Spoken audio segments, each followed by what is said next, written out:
Dunia ini tidak adil, yang kuat menindas yang lemah, yang berkuasa mengisap yang terlindas. Kekuasaan, sihir, darah bangsawan, semua jadi alasan untuk memelintir kebenaran. Namun dunia tempat ini berdiri, bukan dunia yang kita kenal. 7 remaja jenius dari Jepang modern, pemimpin, ilmuwan, dokter, pejuang, politisi, ninja, dan penyihir kata, terlempar ke tanah asing lewat tragedi yang tak bisa dijelaskan, tanpa tanda dan tanpa peringatan. Di dunia yang dipenuhi sihir dan tirani, 7 anak SMA ini membuka mata.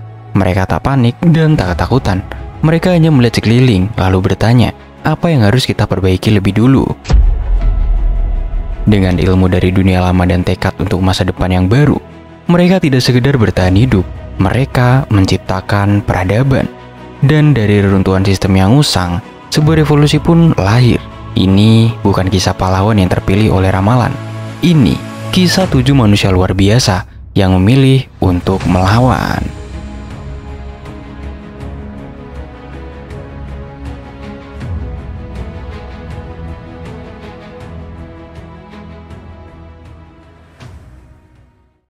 Cerita ini dimulai dengan ngenalin 7 siswa SMA dari Jepang yang luar biasa banget. Mereka udah sampai di level tertinggi di bidang masing-masing, sampai-sampai dijuluki 7 manusia super dari sekolah menengah atas. Siapa aja mereka? Yang pertama, Mikogami Tsukasa, politisi jenius yang udah jadi Perdana Menteri Jepang di umur super muda. Yang kedua, Oshi Ringo, penuh paling gila inovasinya, bahkan bisa bikin reaktor nuklir cuma dari peralatan ruang klub sekolah. Yang ketiga, Sarutobi Shinobu, jurnalis sekaligus ninja, dengan skill ngumpulin info yang gak ada tandingannya. Yang keempat, Kanzaki Keine, dokter paling pro sejagat yang bisa nyelamatin orang dalam situasi paling mustahil. Yang kelima, Ichijo Aoi, pendekar pedang terkuat, jurusnya Yakamaru Jigen Ryu, bisa ngelawan siapapun kayak samurai legenda. Yang keenam, Prince Akatsuki, ilusionis paling mind-blowing, bisa bikin hal gede ngilang tanpa bekas. Yang ketujuh, Sanada Masato, pembisnis kelas dunia yang bisa ngebalikin ekonomi dan ngasilin duit miliaran dari nol. Dengan kemampuan mereka yang di luar nalar, dunia segan sekaligus waspada sama mereka. Tapi di satu penerbangan pulang, pesawat yang mereka tumpangi tiba-tiba jatuh gara-gara insiden misterius. Sementara itu, di dunia lain yang penuh sihir dan makhluk aneh, seorang elf cantik bernama Lirul dan cewek biskin bernama Winona ngelihat ada benda logam raksasa yang jatuh dari langit ke hutan dekat desa Elm. Tsukasa jadi orang pertama yang sadar setelah kecelakaan itu. Dia dirawat penuh perhatian sama Lirul, bahkan sampai disuapin buah karena dia belum kuat makan sendiri. Tapi momen awkward itu langsung pecah gara-gara Winona datang. Tsukasa langsung nyadar ada yang aneh. Lirul punya telinga runcing dan Winona punya telinga sama ekor kayak hewan. Dia tambah bingung lagi pas tahu Winona yang kelihatan muda ternyata udah punya anak. Namanya adalah El. Pas mereka bilang kalau mereka gak kenal Jepang, Tsukasa makin yakin mereka udah gak di dunia asal. Bahasa mereka sama persis, tapi disebutnya cuman bahasa umum. Buat mastiin, Tsukasa minta diantar ke lokasi jatuhnya pesawat. Ngelihat reruntuhannya yang parah, dia nyimpulin gak mungkin ada yang selamat. Dan waktu dia ngeliat seekor naga terbang di langit, semua keraguannya sirna. Mereka udah kelempar ke dunia lain alias isekai. Sebulan kemudian, berkat perawatan Keine dan bantuan warga desa Elm, mereka semua udah pulih total. Desa pun ngadain pesta penyambutan yang hangat. Di sana Tsukasa ngejelasin semuanya ke temen-temennya. Rata-rata nerima dengan kepala yang dingin, kayak tipikal orang jenius, kecuali si Prince Akatsuki yang masih shock berat. Di tengah pesta, Tsukasa nunjukin salah satu skillnya, yaitu bikin mayones dari bahan lokal dan nyajiin bareng kentang rebus. Anak-anak desa langsung seneng banget, dan itu bikin mereka sadar mereka bisa banget ngubah dunia ini cuma dengan pengetahuan dari dunia asal mereka. Di balik layar, Shinobu udah mulai kerja. Dia ngumpulin info pakai skill ninjanya dan nemuin fakta penting yang mana dunia ini dihuni oleh 2 ras utama, yaitu Hyuma, manusia dengan kemampuan sihir, dan Byuma, ras biskin kayak Winona yang unggul secara fisik. Dengar ini, Tsukasa mutusin misi utama mereka sekarang, yaitu pelajarin sihir dan pahamin struktur politik dunia ini. Dalam obrolan santai, Winona cerita soal legenda lama tentang 7 pahlawan dari dunia lain yang datang buat ngelamatin dunia dari naga jahat. Cerita itu langsung bikin semua orang ngeh, ini mirip banget sama kondisi mereka sekarang. Tapi tiba-tiba Elk marah dan bilang itu cuma dongeng yang kosong. Dia kecewa karena desa malah ngabisin sumber daya buat nolongin orang asing, padahal mereka sendiri lagi susah. Sebelum pergi, dia nyeletuk sinis, nyuruh mereka pergi dari desa ini. Sikap Elke itu nunjukin satu hal penting, meskipun mereka punya kemampuan gila, hidup dunia baru ini gak akan semudah kelihatannya. Perjalanan mereka baru aja dimulai dan jelas bakal penuh tantangan.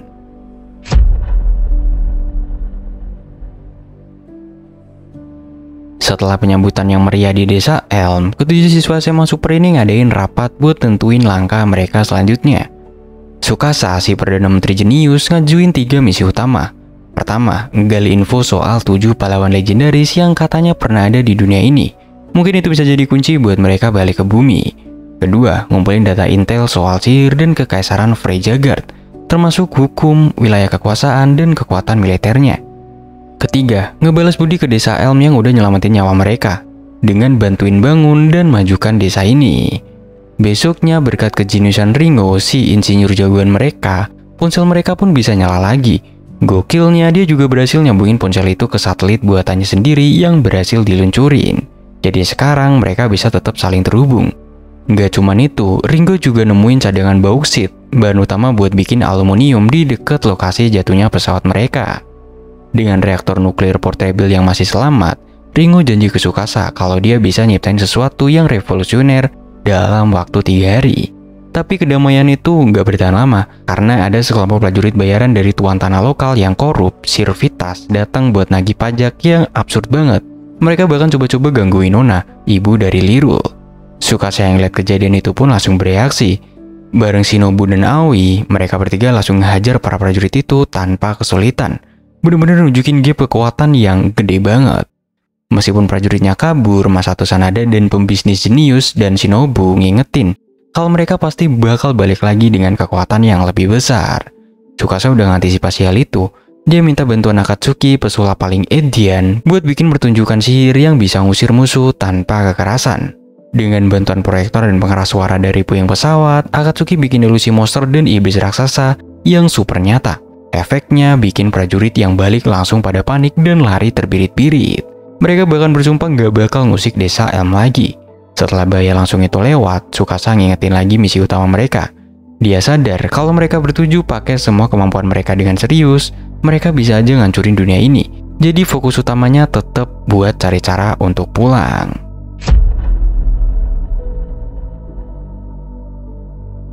Sementara itu, Masato dan cewek Biskin bernama El pergi ke kota dagang Dortmund buat jualan mayones, produk baru ciptaan mereka. Tapi mereka langsung mentok karena ada monopoli dagang dari perusahaan Gustav yang diketuai si licik bernama Bernard. Bernard nawarin harga super rendah. Masato tanpa ragu nolak mentah-mentah. El bilang gak ada pilihan lain karena perusahaan Gustav menguasain semua jalur dagang di kota itu. Tapi Masato tetap santai dan percaya diri bilang ke El bahwa dia bakal ngancurin Bernard dan monopoli dagangnya cuma dalam waktu seminggu. Di salah satu sudut jalan, ada bocah kurus bernama Ru yang diam-diam menguping omongan mereka. Waktu dengar Masato bilang hidup cuma ngikut arus itu ngebosinin banget, mata si Ru ini langsung nyala penuh semangat. Elk yang tadinya ragu sekarang mulai kagum banget sama semangat tulus Masato yang bener-bener pengen nolong desa. Dia pun mutusin buat percaya penuh kepada Masato.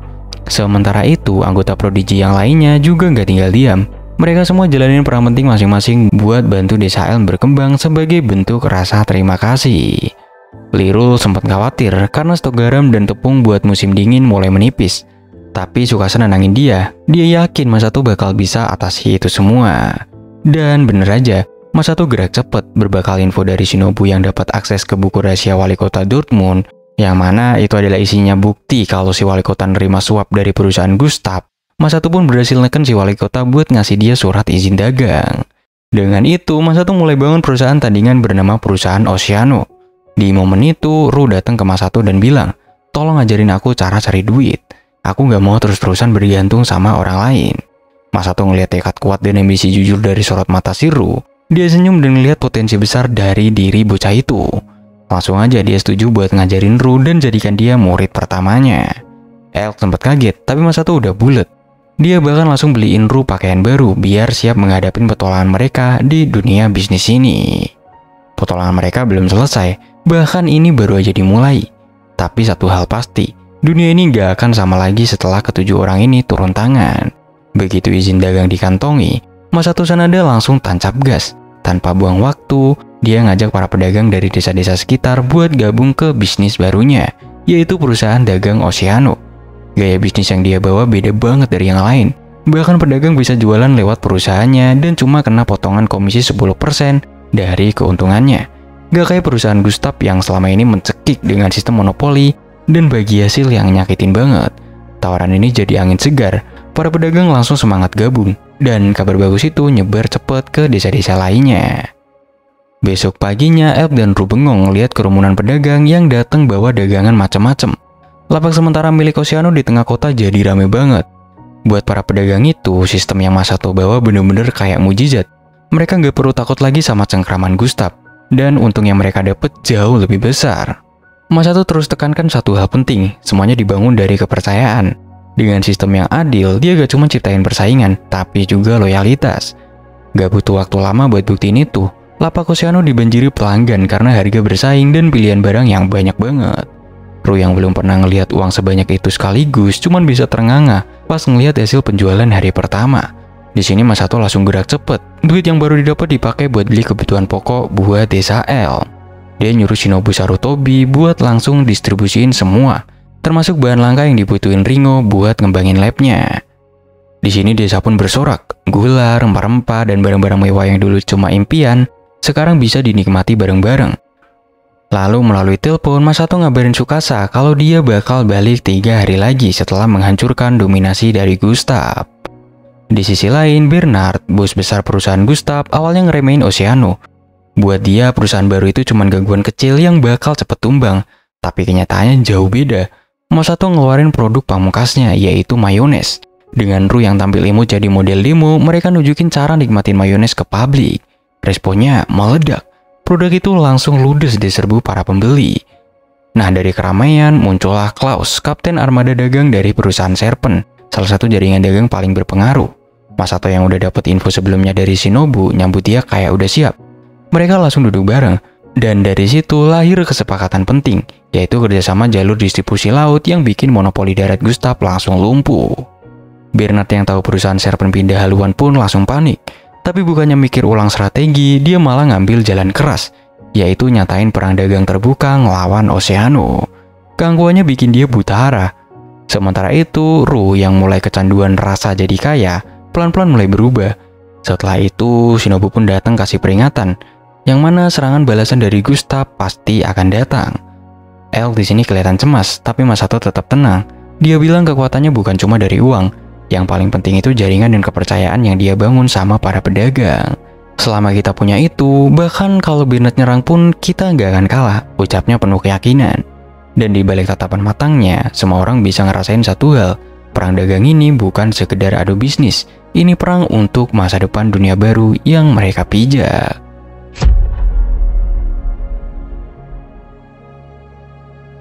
Di desa Elm, Ringo akhirnya rampung bikin alat-alat dari duralumin buat para warga. Ringan tapi kuat, alat ini bikin kerja mereka jadi jauh lebih efisien. Tapi begitu ngeliat Ringo yang udah kecapean banget, Tsukasa nyuruh dia buat istirahat. Dia bilang jangan maksa diri sampai tumbang. Waktu salju pertama turun dan sungai mulai membeku, Tsukasa ngeliat warga mulai kesulitan ngambil air. Dari situ muncul ide baru di kepalanya buat ngebantuin mereka.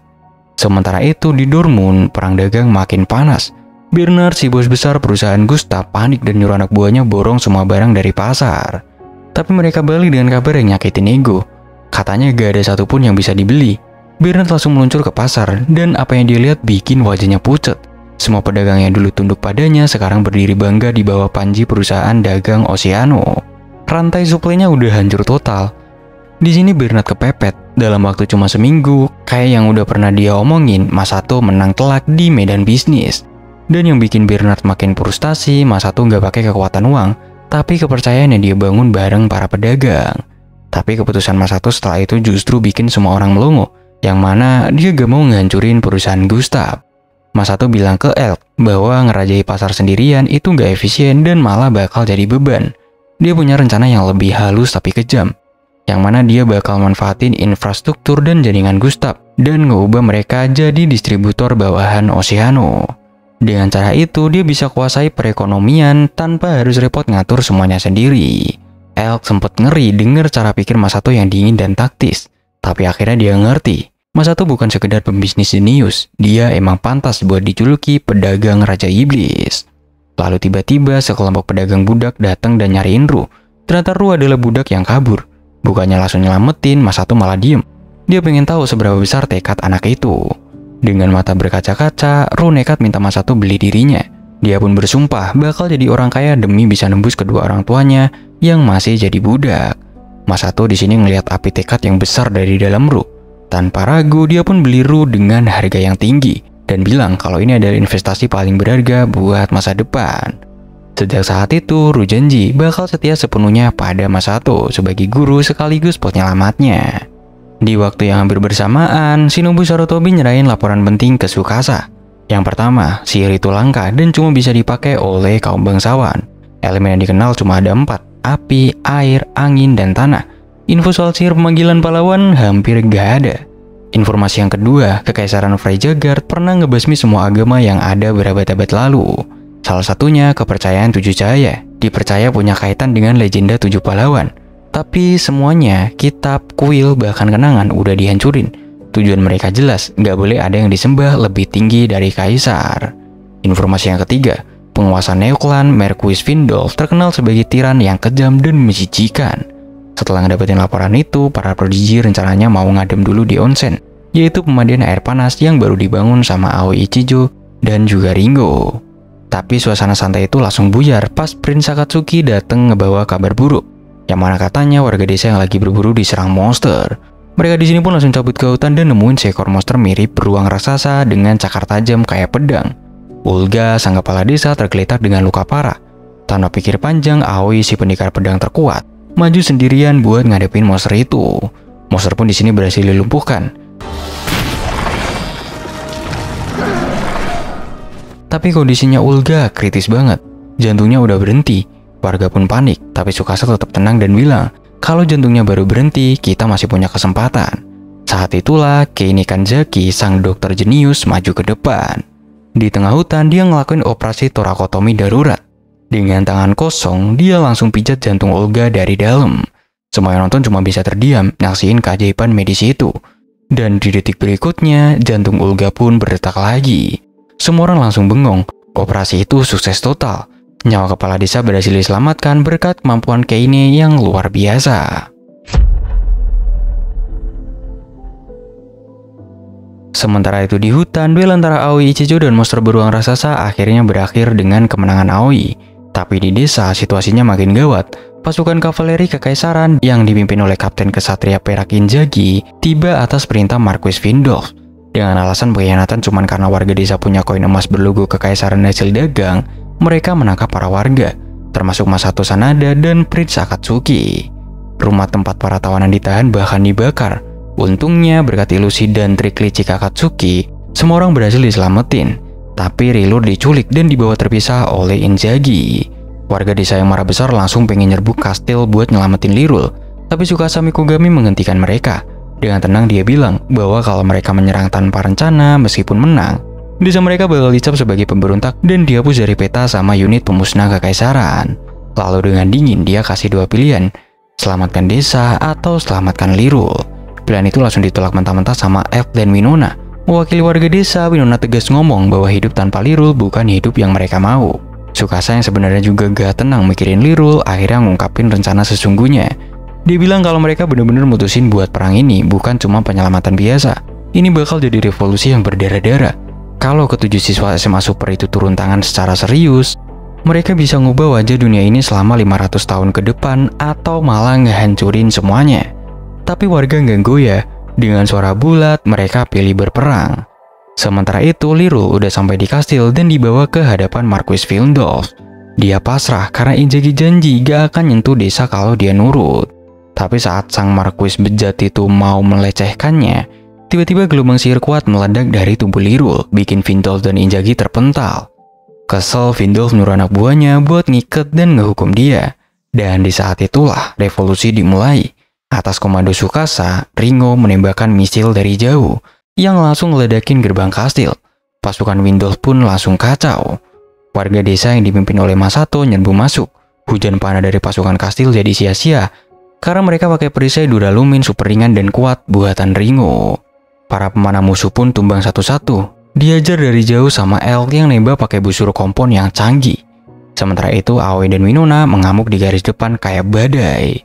Di dalam kastil, Tsukasa dan Shinobu yang udah nyusup lebih dulu ketemu lawan tangguh, yaitu penyihir istana yang bernama Gil Sterop. Di luar, Inzaghi berusaha ngumpulin pasukannya. Tapi strategi formasinya hancur total gara-gara bom asap dan permainan psikologis dari Akatsuki. Begitu sadar ada penyusup, Inzaghi buru-buru masuk ke dalam kastil. Tapi itu udah terlambat. Di sisi lain, Shinobu dengan sigap lumpuhin Gale pakai pistol kejut. Lalu ngadang Inzaghi sendirian dan nyuruh Tsukasa lanjut maju. Tsukasa di sini akhirnya sampai di ruangan Marquis tepat waktu. Dia lega banget ngeliat Lirul masih hidup. Tapi Findolf yang panik malah nembak Tsukasa tepat di dadanya. Mengira dia udah menang, dia mulai ketawa. Sampai Tsukasa di sini berdiri lagi, dilindungi rompi anti peluru buatan Ringo. Tanpa ragu, Tsukasa pun ngebales dengan nembakin pisau ke arah Findolf. Terpojok, Findolf pun mulai panik dan nawarin uang serta kebebasan. Tapi Tsukasa cuek aja. Dia bilang dia gak datang buat kabur, tapi buat mulai revolusi. Buat mendirikan negara demokratis, tempat rakyat yang megang kendali. Ngedenger itu, Findolf ngetawain ide itu. Menyebut hal itu sebagai mimpi yang konyol, tapi tawanya berhenti mendadak saat Tsukasa nembakin peluru karet ke kepalanya. Hal itu bikin dia langsung tumbang. Di sini Lirul pun akhirnya selamat, tapi saat dia jatuh ke pelukan Tsukasa, mata Lirul tiba-tiba bersinar aneh. Suara misterius muncul dari dirinya, ngasih semacam wahyu. Dunia ini sedang dilahap naga kegelapan. Kalian adalah 7 cahaya harapan, pahlawan terpilih dari dunia lain. Tsukasa belum sempat tanya apa-apa, Lirul udah balik sadar. Dia nangis, lega karena selamat, tapi juga sedih karena tahu satu hal pasti. Apa yang mereka lakukan hari ini bikin seluruh desa mereka sekarang jadi musuh kekaisaran Freyjagard. Pertempuran udah mereka menangkan, tapi perang yang sesungguhnya baru aja dimulai. Setelah kemenangan revolusioner itu, rakyat di bekas wilayah kekuasaan Findolf dibuat takjub. Kendaraan lapis baja modern meluncur gagah di jalan, dan Prince Akatsuki muncul di tengah kerumunan. Dia mendeklarasikan kalau dirinya sebagai wujud nyata dari dewa kepercayaan 7 cahaya. Demi merebut hati rakyat, mereka membagikan mayones secara gratis. Ru dengan gayanya yang imut jadi maskot utama kampanye ini. Tsukasa pun membeberkan strategi di balik semua ini. Menurutnya, agama adalah alat pemersatu tercepat dan paling kuat. Dengan sengaja, dia menghidupkan kembali nama kepercayaan 7 cahaya, agama kuno yang dulunya dimusnahkan oleh kekaisaran. Hal itu bertujuan untuk memancing para pemilik informasi lama agar keluar dari persembunyiannya. Tujuan akhirnya pun jelas, yaitu buat menciptakan masyarakat mandiri yang tetap berdiri kokoh. Bahkan kalau suatu hari mereka bertuju bisa kembali ke bumi. Sementara itu semua orang sibuk dengan perannya masing-masing. Lirul dan ibunya terus memproduksi mayones secara massal dengan bantuan mixer otomatis buatan Ringo Ohoshi. Meski begitu, Lirul masih merasa canggung karena belum bisa bilang terima kasih secara langsung pada Tsukasa. Di tempat lain, El dan Shinobu berangkat menembus badai salju menuju kota dagang besar bernama Butzwald di balik pegunungan Rular demi mengumpulkan informasi penting. Setiap hari para penganut kepercayaan 7 cahaya ngadain pertunjukan sihir dari Akatsuki sambil membagikan makanan. Tujuannya yaitu untuk memperkuat iman dan loyalitas masyarakat. Suatu malam dengan penyamaran rapi, Tsukasa mencegat Woltar, wali kota Dortmund yang berniat kabur. Tapi alih menghukumnya, Tsukasa justru ngajak kerjasama. Dia bilang justru orang-orang seperti Woltar yang dibutuhkan untuk bangun sistem pemerintahan baru. Dengan nada tenang namun penuh tekanan, Tsukasa memperingatkan bahwa lari dari kekaisaran itu mustahil, dan kepercayaan 7 cahaya akan selalu menemukanmu. Mendengar itu, Woltar menyerah dan setuju bergabung. Di keesokan paginya, ia mengumumkan penyerahan resmi Dortmund kepada kepercayaan 7 cahaya, dan rakyat di sini bersorak menyambutnya. Malam harinya, para prodigi minus Shinobu yang masih dalam misi berkumpul dalam rapat strategi. Setelah lucuan ringan soal penyamaran Tsukasa yang terlalu niat, mereka mulai bahas rencana besar. Yang pertama, Kei Kanzaki minta dana dan tenaga buat bangun fasilitas produksi antibiotik massal. Yang kedua, Ringo dapat tugas bikin jaringan listrik skala kecil, dan Masato Sanada bakal nyuplai semua material yang dibutuhin. Yang ketiga, Aoi Ichijo ditunjuk jadi pengawal pribadi Akatsuki yang langsung ngerasa malu karena dianggap terlalu lemah buat jaga diri sendiri. Lalu Tsukasa ngumumin rencana penting, pembentukan pasukan militer resmi bernama Kesatria 7 Cahaya. Saat Masato nanya siapa yang bakal jadi komandan, Tsukasa ngejawab kalau dia udah nemu orang yang pas, yaitu mantan kesatria bernama Jesse de Bernard. Tsukasa pun mendekati Jesse yang sekarang hidup damai sebagai warga sipil biasa. Jesse di sini menolak tawaran itu. Dia bilang dia udah cukup dengan perang, apalagi karena istrinya meninggal karena wabah dan dia harus ngerawat putrinya yang bernama Aile sendirian. Dia nggak mau Aile tumbuh tanpa ayah, tapi jawaban Tsukasa beda dari yang Jesse bayangin. Dia bilang dia gak butuh kesetiaan buta kayak yang dituntut kekaisaran. Dia di sini mau nawarin Jesse jadi rekan seperjuangan dalam membangun negara demokratis, tempat di mana Aile bisa tumbuh bebas dan menentukan nasibnya sendiri.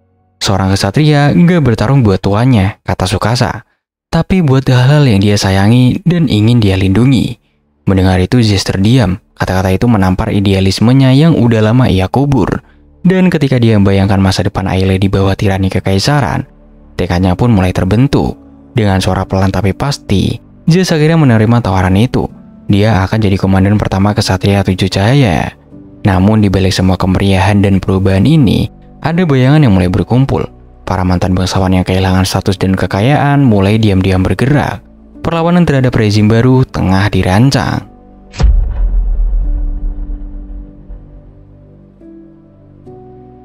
Di kota Buchwald, Shinobu pakai pesonanya yang licin buat ngerayu seorang tentara.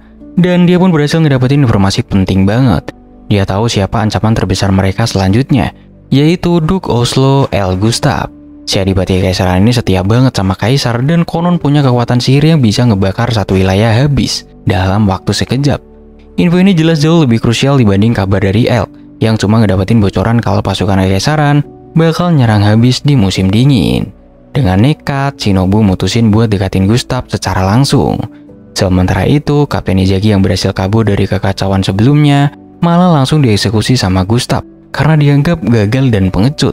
Kabar tentang pemberontakan di wilayah Findolf bikin sang adipati murka berat. Balik lagi ke Findolf, Tsukasa Mikugami lagi sibuk ngatur stabilitas pemerintahan baru bareng para mantan bangsawan. Rumor pun beredar soal malaikat dari kepercayaan Tujuh Cahaya yang katanya nggak pernah tidur. Akhirnya Tsukasa harus ngumumin ke publik bahwa dia juga butuh istirahat, semata-mata buat jaga citra. Di desa Elm, pembangunan tetap jalan terus.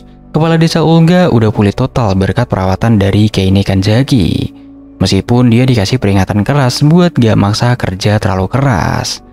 Di sisi lain, suasana sempat pecah jadi lucu waktu Ru hampir tewas karena dipaksa ngafalin tabel perkalian sama Masato.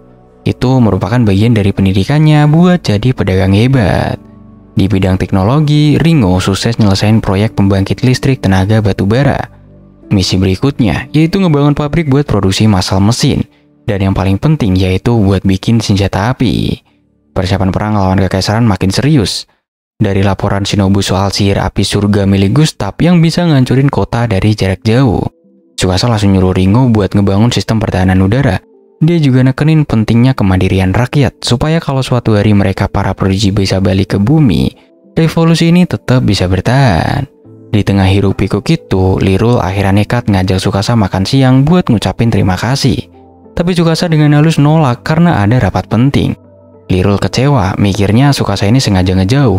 Masato lalu ngejelasin alasan sebenarnya, yang mana Tsukasa dihantui rasa bersalah karena dulu dia sempat nyaranin pilihan mengorbankan Lirul demi keselamatan desa.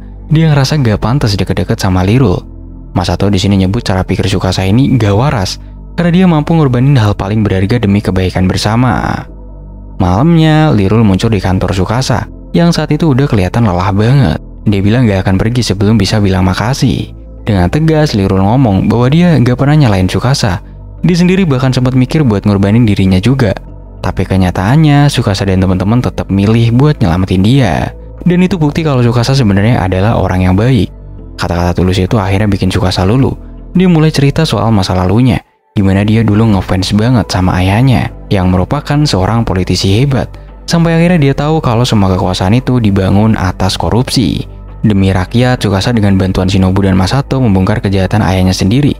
Akibatnya, ayahnya pun dihukum mati. Ibunya membencinya dan keluarganya hancur. Tapi Tsukasa nggak pernah nyesel. Dia percaya itu adalah tugas sejati seorang politisi. Ngedengar itu Lirul pun nangis, tapi bukan karena kasihan.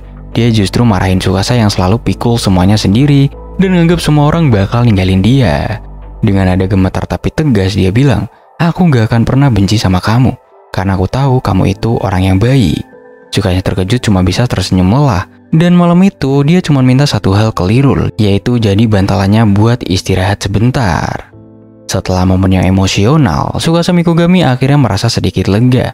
Dia pun berterima kasih dalam hati pada Lirul yang begitu tulus menangis untuknya. Tapi tanpa mereka sadari, kedekatan itu dilihat oleh Ringo yang gak bisa nutupin ekspresi cemburu dan keselnya. Dari situ makin jelas kalau dia punya perasaan lebih ke Tsukasa. Di sisi lain, Prince Akatsuki lagi bersiap buat mandi di onsen. Tapi bukannya bisa santai, dia malah harus mandi bareng Aoi Ichijo dan Kaine Kanzaki. Di pemandian, mereka kaget nemuin Ru lagi duduk stres berat sambil ngafalin tabel perkalian. Akatsuki jelas kelihatan malu mandi bareng para cewek, tapi Aoi ngotot ikut karena tugasnya sebagai pengawal. Sementara Kaine santai banget, kayak gak ada yang aneh. Ngeliat Ru yang frustasi, mereka bertiga akhirnya cerita pengalaman masing-masing. Akatsuki bilang dia dulu bosen setengah mati ngelakuin trisulap yang sama ribuan kali. Aoi juga cerita soal latihan pedang yang bikin dia muak. Dan Kaine juga cerita gimana dia harus ngafalin seluruh isi buku anatomi. Tapi semuanya mereka lakuin karena punya tujuan. Nggak denger itu, Ru jadi ingat tujuannya sendiri, yaitu buat nebus dan nyelamatin ayah ibunya dari perbudakan. Akatsuki di sini kasih trik, katanya bayangin aja angka itu kayak duit. Dan anehnya cara itu berhasil. Ru di sini langsung paham tentang perkalian. Tapi kegebriannya nggak bertahan lama. Setelah lolos ujian dari Masato Sanada, dia langsung ngena mental lagi pas dikasih materi pembagian. Itu lebih ribet katanya. Di tempat lain, Shinobu Sarutobi dan Elk tiba di sebuah desa di wilayah kekuasaan Duke Gustav. Mereka disambut hangat di penginapan milik Emerada bareng anaknya yang bernama Mirinda. Elk sempat terkecoh dengan suasana hangat dan senyuman warga yang terlihat makmur. Tapi semuanya berubah saat dia mulai mabuk gara-gara minuman pesta. Miranda dengan suara pelan coba ngasih peringatan. Mereka harus pergi sebelum ibunya datang. Shinobu yang dari awal udah ngerasa ada yang gak beres langsung nyadarin Elk dari mabuknya. Dia nunjukin fakta mengerikan kalau para warga yang kelihatan kelaparan malah gak nyentuh makanan sama sekali. Shinobu pun ngajak Elk lihat kebenaran tersembunyi. Dengan ngeri, Elk akhirnya sadar kalau desa itu bertahan hidup dengan cara kanibal. Mereka jebak pelancong lalu dijadiin santapan. Shinobu pastikan kalau makanan yang mereka makan di malam itu aman, yaitu daging hewan. Tapi pesta itu cuma kedok buat nyari korban selanjutnya. Lalu tiba-tiba pasukan kekaisaran datang untuk invasi mendadak. Mereka dipimpin oleh kesatria perak wanita bernama Jen. Di bawah kekuasaan Gustav, semua warga dipaksa terus tersenyum apapun yang terjadi. Lalu cuman gara-gara ada noda kecil di baju Mirinda, Jen langsung nyuruh cambuk dia demi kebersihan yang dimau sang Duke. Emerada ibunya sendiri dipaksa buat tetap senyum pas anaknya disiksa. El di sini hampir maju buat nolongin, tapi Shinobu menahan. Barulah di situ El sadar kalau Mirinda sebenarnya udah coba nyelamatin mereka dari awal. Shinobu akhirnya maju dan berhentiin penyiksaan. Dia nawarin kesepakatan, dia bakal nyerahin diri asal Miranda dibebaskan. Jen yang ngeliat senjata ninja di pakaian Shinobu langsung tahu kalau dia pasti dari kekaisaran Yamato. Dan dia pun menerima tawaran itu. Itu semua bagian dari rencana Shinobu. Dia sengaja ditangkap biar bisa nyusup ke lingkaran dalam kekuasaan Gustav. Dia minta Elk buat balik dan laporin semua ini ke Tsukasa. Setelah dilucuti dan dikurung di benteng, Shinobu akhirnya ketemu lagi dengan Jen di dalam sel. Tapi apa yang terjadi justru bikin kaget. Jen ini ngelepas ikatan Shinobu dan malah berterima kasih. Dia ngenalin diri yang mana sebenarnya dia adalah anggota kelompok perlawanan rahasia Azure Brigade yang dipimpin oleh Count von Blumhardt. Tujuan mereka yaitu untuk ngegulungin rejim tiran Duke Gustav. Jen yang sadar kalau mereka punya musuh yang sama, ngajak Shinobu buat kerjasama dan jadi sekutu mereka. El yang udah gak tahan akhirnya ngadepin Emerada dengan marah. Sambil nangis, Emerada minta maaf dan ngasih tahu kebenaran pahit soal kenapa warga desanya sampai nekat jadi kanibal. Jadi sejak Duke Gustav berkuasa, dia maksa warga buat jaga keindahan kota dengan uang mereka sendiri, narik pajak gila-gilaan demi bangun patung emas kaisar yang mewah. Mereka dilarang kerja, penghasilan habis, dan kelaparan pun bikin mereka nekat ngelakuin hal yang gak masuk akal demi bertahan hidup. Fanatisme Gustav ke kaisar udah kelewat batas, sampai rela ngorbanin rakyatnya sendiri. Dan sekarang karena frustasi gara-gara pemberontakan di Findolf yang kehalang musim dingin, Gustav mutusin buat nurunin senjata pamungkasnya. Dari tempatnya, Gustav nembakin api surga dari tombak sihir legendaris bernama Lang Soleil.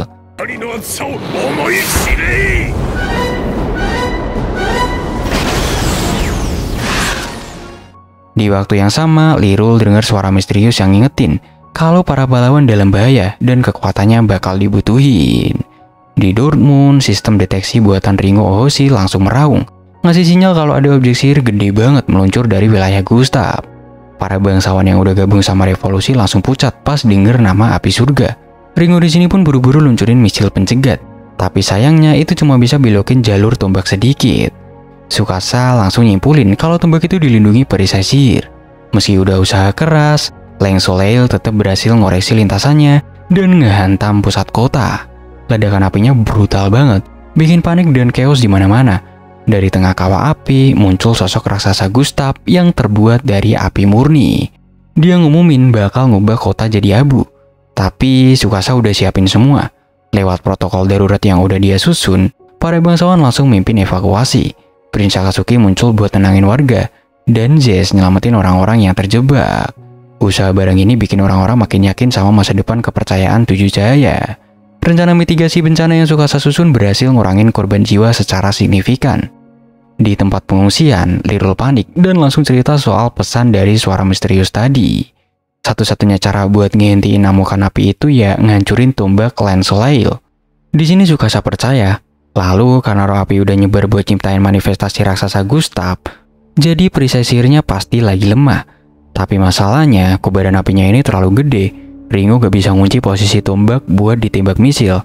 Pas semua orang udah kehabisan ide, Aoi Ichijo maju dan ngusulin rencana gila. Dia bakal naik misil Ringo dan ngarahin manual ke tombak. Tsukasa sempat ragu, tapi ngelihat tekad Aoi yang solid, dia akhirnya nyetujui misi bunuh diri itu.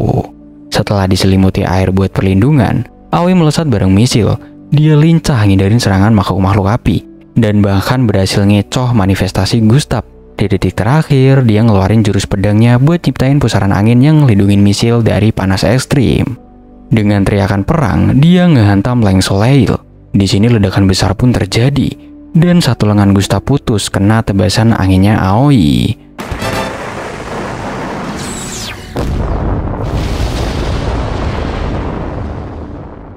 Meski Gustav kalah senjata dan terluka parah, dia masih sempat ngancam bakal balas dendam sebelum akhirnya dia lenyap. Di sisi lain, Lirul bisa dengar suara roh api yang lega karena akhirnya bebas. Tsukasa ngedeketin Lirul dan ngucapin terima kasih. Dia bilang perang ini gak bisa dihindari, dan sebagai orang yang udah memulainya, dia bakal terus berjuang demi ngelindungin lebih banyak orang. Ngedenger itu, Lirul makin yakin dan mutusin buat belajar sihirnya lebih dalam, supaya bisa ngebantu lebih banyak. Gak lama kemudian, Shinobu ngubungin mereka. Meski dia sebel karena kelewatan pertarungan seru, tapi dia lega semua temannya berhasil selamat. Dia juga bawa kabar baik, yang mana Leng Soleil gak bisa dipakai lagi dalam waktu deket. Karena itu perlu waktu lama buat ngumpulin roh apinya. Tsukasa pun di sini muji kerja Shinobu yang berhasil deketin Azure Brigade, dan dia langsung kasih misi baru. Tetap bareng mereka, awasi terus dan pastikan mereka beneran sekutu yang bisa dipercaya. Pertarungan besar pun udah dimenangin. Tapi perang sesungguhnya melawan kekaisaran baru aja naik level ke level berikutnya.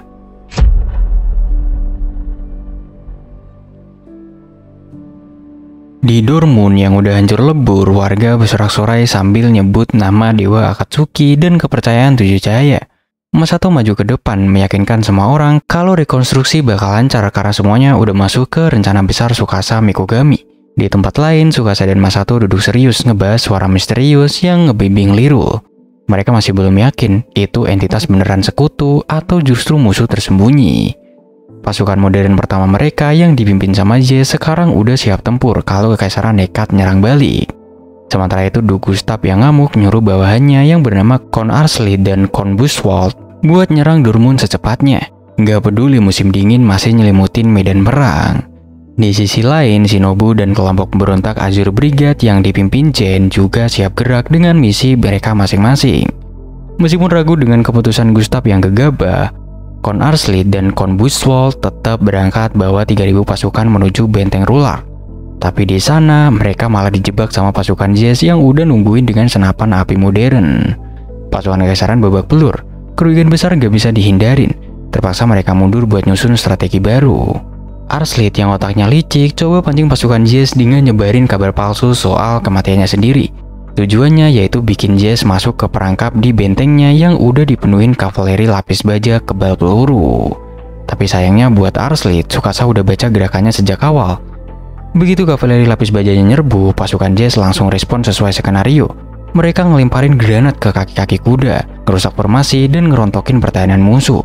Strategi itu sukses total. Jazz cuma bisa ngeri sendiri ngelihat gimana presisi dan akuratnya prediksi Tsukasa. Di saat bersamaan, pasukan utama Gustav mulai bergerak. Tapi di saat yang sama pula, Azure Brigade ngegas dari dalam nyerang Gustav di titik paling gak terduga. Arslid dan Buchwald yang panik mundur ke benteng masing-masing. Tapi belum sempat napas lega, misil dari Ringo meluncur dan ngehantam salah satu menara benteng mereka. Sebuah peringatan keras, Ringo muncul lewat transmisi sihir dan ngasih ultimatum. Menyerah sekarang atau hasil mereka bakal jadi abu. Gak sanggup ngelawan teknologi yang gak mereka pahami, Arslid dan Buchwald akhirnya angkat tangan. Di sisi lain, Azure Brigade sukses nyudutin Gustav. Jin dan Shinobu langsung berhadapan langsung sama si adipati fanatik itu. Gustav yang sombong tetap nolak menyerah dan ngebakar segala hal dengan sihir api dahsyatnya. Tapi Shinobu yang udah siap dengan trik ninjanya, ngelempar granat kilat buat ngacauin pandangan Gustav. Kesempatan itu langsung dimanfaatin oleh Jin yang nyerang dari belakang dan nusuk Gustav sampai dia jatuh ke bawah lampu gantung yang roboh.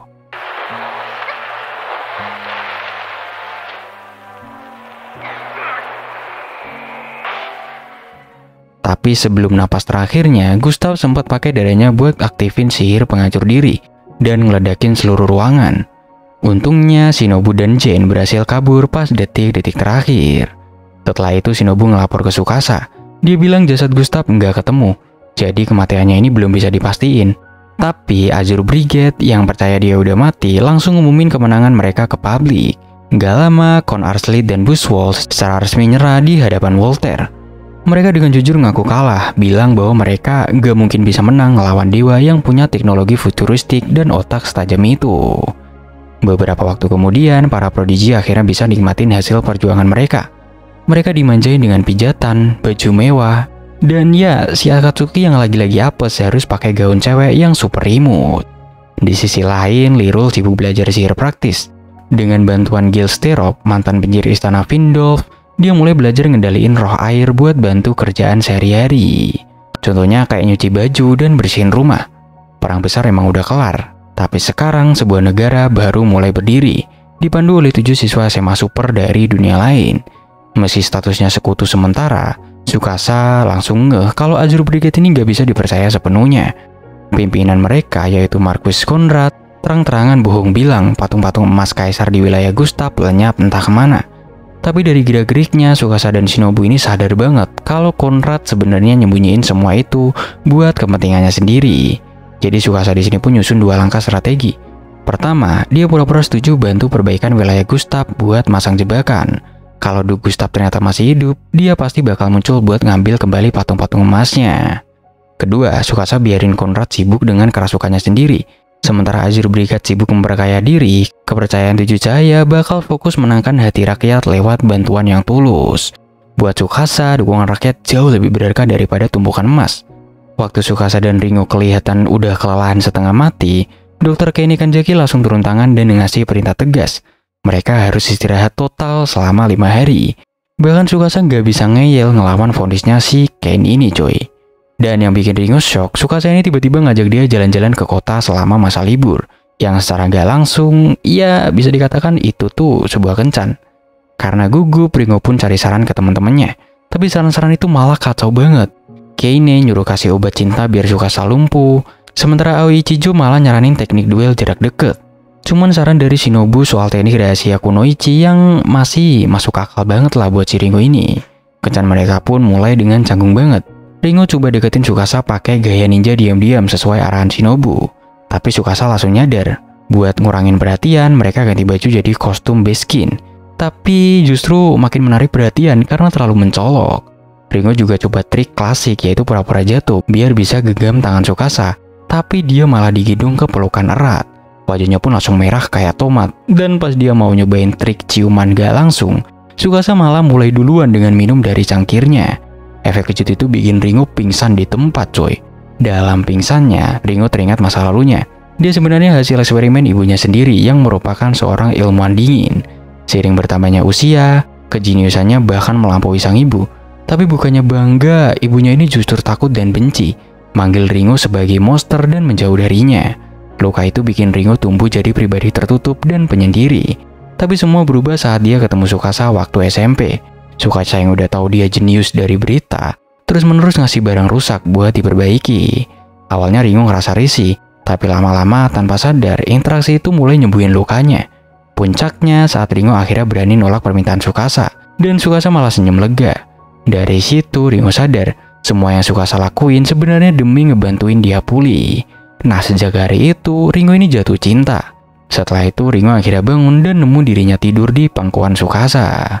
Hari udah sore, dan walau dari luar kelihatannya kencan itu gagal total, Ringo ngerasa bahagia banget. Momen itu ditutup dengan foto bareng yang jadi harta paling berharga buatnya. Tapi tiba-tiba ekspresi Tsukasa berubah serius.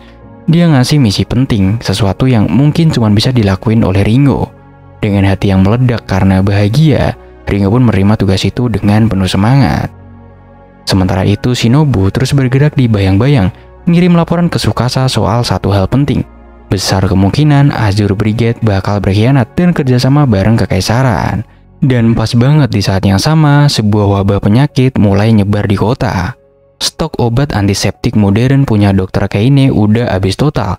Salah satu yang jatuh sakit adalah Mirinda, gadis kecil yang dulu pernah diselamatin oleh Shinobu. Di tengah situasi kacau itu, Akatsuki dikepung sekelompok orang yang dipimpin Serentius, seorang kepala guild penyembuh lokal. Mereka protes keras soal larangan dari kepercayaan Tujuh Cahaya terhadap obat mereka. Padahal yang mereka sebut obat itu cuma opium buat ngurangin rasa sakit, bukan nyembuhin. Terprovokasi oleh cemoohan Serentius, Akatsuki langsung ngomong lantang kalau malaikat penyembuh Kaine bakal bikin keajaiban dan nyelamatin semua orang. Kaine pun di sini muncul, tenang banget, dan nerima tantangan itu tanpa ragu. Dia bilang dia bakal bikin obat mujarab dari bahan dasar batu bara.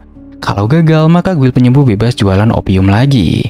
Karena Ringo Ooshi lagi sibuk ngerjain proyek rahasia dari Tsukasa, Kaine pun minta bantuan sihir dari Lirul. Berdasarkan teori, kalau sihir itu bisa manipulasi materi sampai level atom. Di sini Kaine bakal ngebimbing Lirul buat ngebantuin proses sintesis kimia. Kolaborasi antara kedokteran modern dan sihir ini akhirnya berhasil. Mereka pun berhasil menciptakan sulfonamida, obat antimikroba sintesis pertama yang ampuh banget. Kaine nyebutnya sebagai peluru ajaib. Obat itu pun langsung dibagikan, dan cuma dalam beberapa hari, para pasien mulai sembuh satu persatu. Guild penyembuh yang panik lalu nekat nyulik Lirul buat sabotase obatnya. Tapi ternyata Kaine udah baca gerakan mereka sejak awal. Dengan tenang dia ngelumpuhin mereka semua. Di momen ini sisi gelap Kaine mulai kelihatan. Dia ternyata punya kemampuan buat memperbaiki pikiran manusia lewat operasi otak. Dan lebih gila lagi, dia nyimpen kebencian mendalam ke arah Tuhan yang menurutnya udah nyiptain dunia ini penuh penderitaan. Beberapa waktu kemudian, Serentius tiba-tiba jadi orang yang sangat ramah dan penurut. Jelas ada sesuatu yang udah diubah dari dalam kepalanya. Di tempat lain yang jauh dari situ, Marquis Conrad, pemimpin Azure Brigade, lagi ketemuan dengan salah satu petinggi kekaisaran yang bernama Jenderal Neuro. Tapi bukannya marah atas kematian Duke Gustav, Jenderal Neuro ini malah santai banget dengan bilang itu cuma seleksi alam buat yang lemah. Tapi dia juga tegas, kepercayaan Tujuh Cahaya adalah ancaman serius yang harus dilenyapkan. Di sini Jenderal Neuro secara resmi ngasih perintah ke Azure Brigade buat jadi ujung tombak perang lawan kepercayaan Tujuh Cahaya. Buat dukung misi itu, dia nyodorin dua aset mematikan. Seorang penyihir baru bernama Tanganika yang katanya punya kekuatan sihir, bahkan lebih gila dari Gustav. Dan tambahan 10.000 pasukan elit kekaisaran.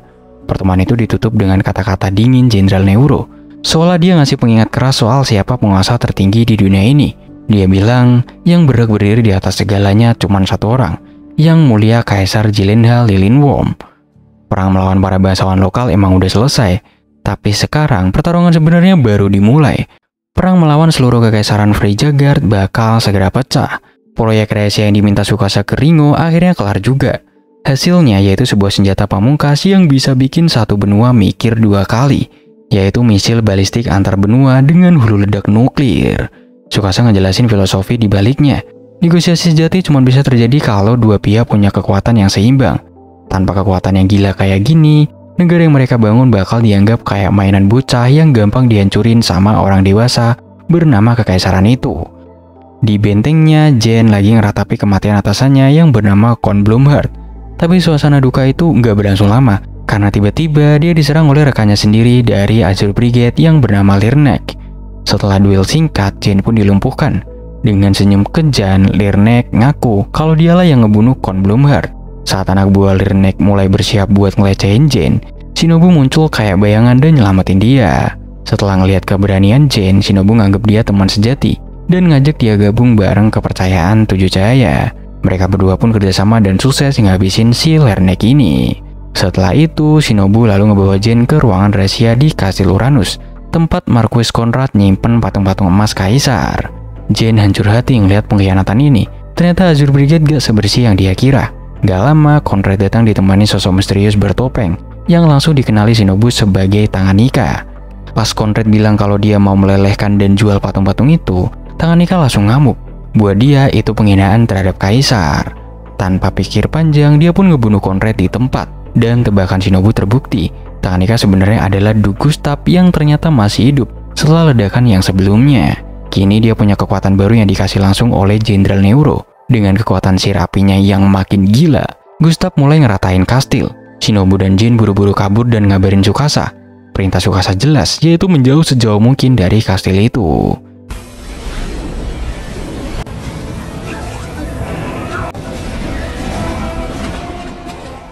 Di reruntuhan Kastil Uranus, Gustav yang sekarang lebih kuat dari sebelumnya bersiap nembakin 4 tombak Leng Soleil sekaligus buat ngancurin kota para pemberontak. Tapi dia gak sadar, takdirnya udah ditulis ulang. Dari Dortmund yang jauh di utara, misil nuklir yang Ringo siapin melesat tanpa suara, mengarah tepat ke lokasinya Gustav. Ledakannya brutal, seolah matahari kedua muncul dari langit. Jin yang gemetar ketakutan sempat tanya, tapi Shinobu dengan tenang bilang, itu bukan sihir Gustav. Itu adalah guntur para dewa, kekuatan sejati dari kepercayaan Tujuh Cahaya. Senjata yang kalau mereka mau bisa diarahkan langsung ke ibu kota kekaisaran. Dari kejauhan, Masato Sanada menyaksikan ledakan itu dan bilang dengan tenang bahwa ini adalah fajar era baru, sebuah zaman di mana mereka akan menciptakan mata uang baru. Setelah radar pastikan target telah hancur, Tsukasa selalu buka suara.